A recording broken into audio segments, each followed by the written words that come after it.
The first question comes from Cora, and it asks, how good is an idea to sell your product through famous Instagram friends in your city? It's a great idea. Anybody that you have that can help you build your company, it's good to reach out to them. The only thing that I'll say, so great idea, do it.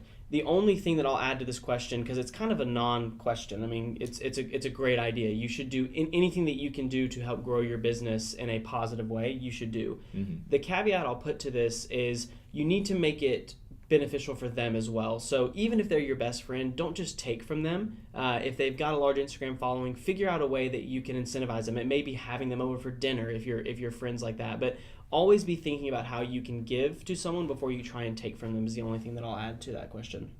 Yeah, if they're helping to build your brand up, then make sure that what you're doing builds their brand and doesn't take away from it, that you're not asking them to advertise something that makes them look bad to their core community. Mm-hmm. Because obviously that's going to be a big hit for them, and they're going to be a lot less likely to want to help you in the future. Yep.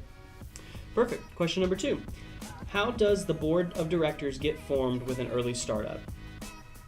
All right, I'll take this one since I've been in a couple of early startups. Obviously, the first members of the board are the co-founders of the company, whether you're the technical co-founder or the not technical co-founder or some other combination of the two. But when you're looking outside of that scope, because if there's only 2 of you, then you can have ties. And you want someone to break that tie. You want someone to complement the skill set that you have. You need to think of it a lot like you would think of hiring an employee who has capabilities that you and your co-founder are missing. So if this is your first startup, you're probably looking for someone who is experienced in business and can kind of teach you almost, can be hands-on with you and your co-founder and guide the 2 of you through the process, navigating the waters of forming a small business into a less small business. If you've got a couple of startups under your belt, then maybe you're not even watching this video. You already know how to pick a board member. So board members obviously are normally tied to investment.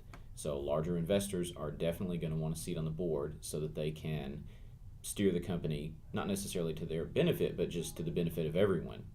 And you want that. You want someone who both believes in your idea enough to give you money and believes in you enough to want to actually impart to you some of their knowledge. So you want someone who has that knowledge. So finding board members, or I guess kind of vetting board members, is always an interesting question. When you and John, or with previous companies, when you had someone come in, you're not just taking their money and putting them on the board. What kind of things do you talk about internally as part of that founding team? What do you talk about when you're thinking about bringing someone onto the board? Are you trying to plan for 5 years down the road of how they're going to make decisions, or what do you look at? Some of that, yes. We do look at, for a prospective board member / investor, we look at what does this person bring to the table right now, and what benefits will their presence provide, like you said, 5 years down the road. Are they someone who's going to be able to help us lead another round of investment, or are they someone who has experience and expertise in a company at the size we expect to be in 5 years? That is absolutely critical, because the company that you build from the start of, say, 5-10 employees is a completely different animal from the company you get even at 50 employees, to say nothing of like 200 employees. When it's 200 employees, it's totally unrecognizable from what it was before. And so as everyone, you can read 100 articles that tell you, well, you'll need different employees at those different stages of the company, different kinds of people with different skills. It's the same for your board members. Your board members can bring different skills to the table. You may think of them, that person's run a huge company. What can they tell me? I'm 2 people.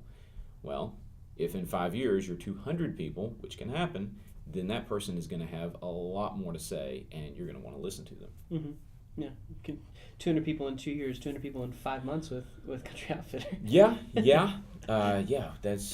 can happen. You got to be careful.